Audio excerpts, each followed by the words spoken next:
Hey, what's up guys? Welcome back to the channel. In this video, I'm going to show you how to reset your Apple ID password right from your iPhone.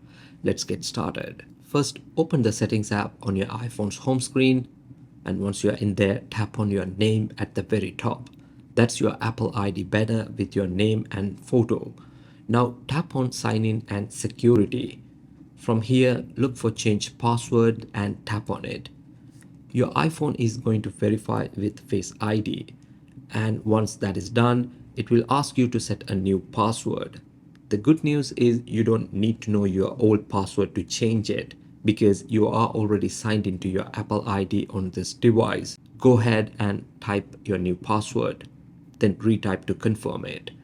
Just keep in your mind password needs to be at least 8 characters long and it must include a number, an uppercase letter and a lowercase letter. Once you have hit those requirements, tap continue. Now here's an important step. It's going to ask you if you want to sign out on other devices that are using your Apple ID. If you are changing your password because you think someone else has access to your account, just tap sign out on other devices. That's the safe move. But if you are just changing it because you forgot it and you trust your other devices, you can just tap do not sign out and move on. And that's it. Your Apple ID password has been changed. If you did sign out on your other devices, just use your new password the next time you log in on those.